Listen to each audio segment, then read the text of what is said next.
palhaço, né? Então vamos entender que existem tipos de palhaço. E para a gente é fundamental entender isso para a atuação no hospital, né? Então quando eu entro no hospital, eu tenho que saber que existem tipos de palhaço. Por que é importante saber isso? Talvez a pessoa é um pouco tímida, né? E fala assim, ai, José Ricardo, será que eu tenho jeito para ser palhaço? Eu sou tão tímido, né? Eu tenho vergonha, eu sou uma pessoa assim. Será que eu levo jeito? Você tem que descobrir isso. E quando nós estudamos os tipos de palhaço, né, fica mais claro a gente perceber isso então. Olha lá. Com o desenvolvimento da arte do palhaço, em várias partes do mundo adaptaram então esse personagem ao seu próprio estilo, fazendo surgir novas figuras, como o palhaço Augusto, o excêntrico, o vagabundo, o mímico e o branco. Esse último também é chamado de clown, como nós já vimos. Cada tipo possui características marcantes que permitem o seu reconhecimento. Então vamos lá. O que vai nos interessar aqui, desses tipos de palhaço, é o palhaço branco e Augusto. Por quê? Na nossa atuação em hospitais, né, essa dupla é que vai dar todo o sentido ao jogo que vai acontecer ali. Tá bom? Então, se a gente pudesse aí resumir as características de um palhaço branco e um palhaço Augusto. Olha, enquanto o palhaço branco é aquela pessoa racional, o Augusto é emocional, tá? O palhaço branco é aquele que cobra, que quer resultados, e o Augusto é aquele que arrisca, né, que leva tombo, que cai, faz tudo errado. O branco é aquele palhaço que impera, né? O Augusto é aquele que se submete. O branco é o chefe, o mandão, né? E o Augusto segue ordens. Branco é o sabe-tudo, maldoso, o esperto, é o realista. E o Augusto é tolo, inocente, é bobo, é lunático. O branco se acha forte, mas é fraco. O Augusto aparenta ser fraco, mas no fundo ele é forte. E isso está presente nas nossas relações sociais, né? Se a gente for ver. Na família, não é mesmo? Não tem aquele que é o chefe, mandão, e aquele que obedece ou que deveria obedecer? Vamos pensar no nosso mundo do trabalho. Não tem alguém que é superior, que é o branco, o sério, aquele que não brinca, e não tem o funcionário, que é o Augusto, aquele palhaço que faz piada de tudo, que brinca com tudo, que quer ver todo mundo rindo, não é verdade? Então, isso está presente não apenas no mundo da palhaçaria, como também no nosso mundo, né, na sociedade, mas também no mundo artístico, desenhos animados, filmes, como nós veremos a seguir. Então, vamos ver. Olha só, o branco e Augusto na mente humana, tá? O branco é aquela pessoa racional, né? E o Augusto é irracional. Então faz as coisas muito sem pensar, sem planejar, tá? O Augusto é aquele que imagina muito, cria muito, fantasia muito, enquanto o branco é aquele que quer as coisas no concreto, na realidade. Olha aí, se nós olharmos para a televisão, um exemplo claro disso é Didi e Dedé. Nós temos ali uma dupla onde acontece esse jogo de branco e Augusto, né? E fica claro para a gente perceber, né? Quando o Dedé puxa a orelha do Didi, ele está fazendo a função de branco. É aquele que é sério, que chama atenção, né? E o Didi, né, que é aquele trapalhão, é o Augusto. Faz tudo errado, sacaneia os colegas, sacaneia as pessoas. E o Dedé é aquele branco, que sempre, Didi, não faz isso, você é um idiota, né? Não sei se vocês sabem, mas o Dedé tem formação de circo também, ele era palhaço, né? Então, assim, nos Trapalhões, ele encarna perfeitamente isso. Vamos ver outro exemplo ainda. Pink Cérebro, né? Então, no mundo da Disney, dos desenhos animados, esse jogo do palhaço branco e Augusto também acontece, né? O cérebro, então, é o branco, né, aquele sério, e o pink é o Augusto, aquele que faz tudo errado, que tropeça, que cai, que brinca, que tira sátira. Mais um exemplo, vamos ver. Papaléguas e coiote, né? Aí no caso o coiote é o branco e o papaléguas é o Augusto, tá bom? Olha lá. Mais um exemplo, o gordo e o magro. Então um exemplo assim fantástico da história, né? Onde a dupla de personagens encarnavam um palhaço branco e Augusto. Tá? Então, mesmo sem o nariz, para o jogo acontecer, depois eu vou explicar o que é o jogo, mas para a graça acontecer ali na cena, tem que ter esse equilíbrio, né? Uma dupla dinâmica. Isso é fundamental, tá bom? E na nossa atuação é assim também, né? Pelo menos em dupla. O palhaço nunca atua sozinho. Porque, ou então, se por acaso estiver sozinho, o paciente se torna dupla, né? E aí o paciente pode ser o branco, ou o paciente pode ser o Augusto e você o branco, né? Então, isso é fundamental para que haja o jogo. Pode ser alternado? Sim, sim. Nós veremos que branco e Augusto são estados. Então, pela minha personalidade, eu posso encarnar melhor o branco ou o Augusto, mas eu posso transitar também. Eu tenho que saber o que o meu colega é, como que ele está, né? O ambiente que eu estou, o que o ambiente pede para mim, tudo isso. Branco e Augusto em atuação, né? Então, vimos uma ideia do que é branco e do que é Augusto. Vamos entender agora em atuação nos hospitais. Como que seria isso? Para a gente entender essa questão da atuação, veja, como eu disse, eu tenho que saber o que o meu colega é, né? Se ele é branco, se ele é Augusto, para que haja o equilíbrio, né? Então, quando eu estou com a minha dupla, ou com o meu grupo ali no hospital, eu tenho que ter essa noção, né, do que o ambiente está pedindo para mim, né, do que eu devo fazer ali, se eu tenho que ser um palhaço mais agitado, né, mais Augusto, aquele que pula, que diverte, ou não, se eu tenho que ser um palhaço sério, né, que apenas conversa, que ouve, né, e depois a gente vai ver mais para frente, isso é fundamental, né.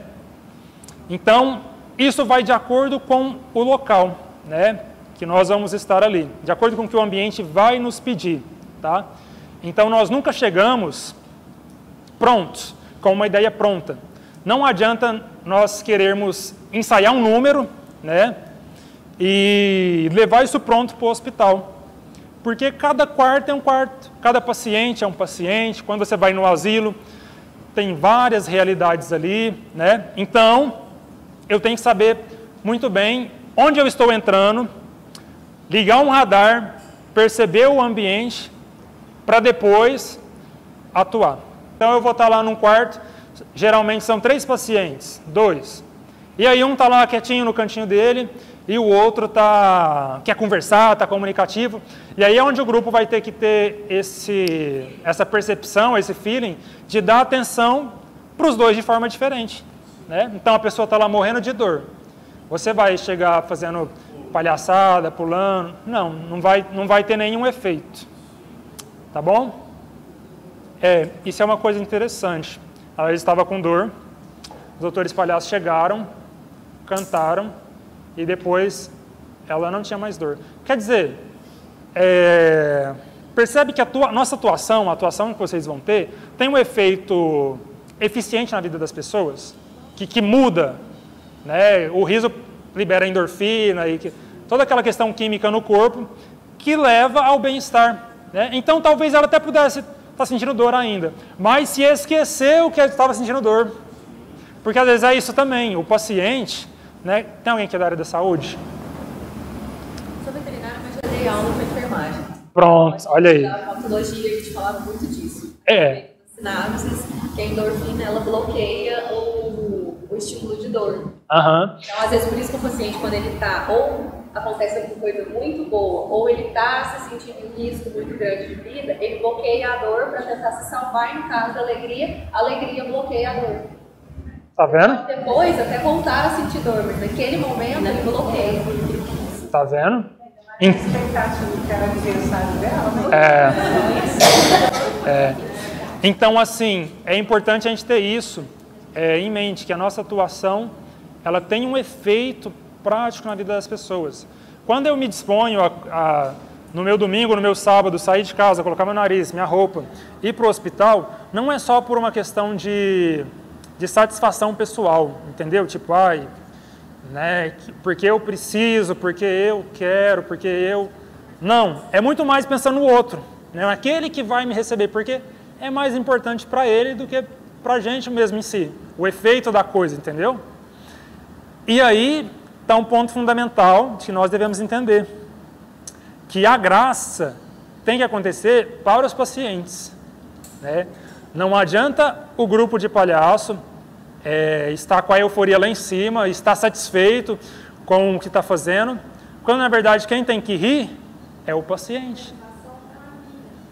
Isso, né? E às vezes nem pode existir o riso, né? O riso é consequência, ele pode acontecer ou não. O riso não é a nossa finalidade, né? Não é o nosso objetivo. Nosso objetivo é ser presença, é tirar a pessoa daquele ambiente de dor, né? Porque, gente, hospital é um ambiente frio. Posso falar Pode falar. Eu perdi meu pai com câncer. E um dos motivos que me fez chegar até aqui foi uma cena que eu vi no hospital. Uhum. A gente estava numa sala, vários pacientes fazendo quimioterapia, e tinha 4 crianças que estavam fazendo quimioterapia e choravam. Uma chorava porque não queria ficar parada, a outra chorava porque estava com dor, e outra mãe estava chorando porque era recente que tinha descoberto. Meu pai estava passando mal, quietinho, sentado, mais calado, e chegou os doutores da alegria. E eu vi luz naquele lugar. As crianças pararam de chorar. O meu pai, que é super sério, ele sorriu. Ele não riu, mas ele sorriu. Aquele momento que vocês estavam ali, vocês trouxeram amor, vocês trouxeram luz. Quando vocês saíram, eles ficaram bem, assim, o ambiente, a alegria, o amor, já tinha contagiado todo mundo. Uhum. Aí uma mãe saiu e abraçou, falou assim, foi Deus que mandou vocês aqui. Porque o meu coração já não sabe mais falar minha filha. Então eu acho que quando você falou assim, que vocês sejam luz, que isso aqui seja luz, eu acho que a gente é luz para as pessoas. Sim. Eu acho que o motivo de eu estar aqui é isso. Porque foi muita luz que eu vi lá. E aí depois que foi embora, a gente terminou aqui e estava todo mundo bem, as crianças começaram a brincar, ficar quieta, calma, mas não fez isso. Mas eu falo assim, o ambiente ficou gostoso, tirou o foco. Toma um abraço aqui então.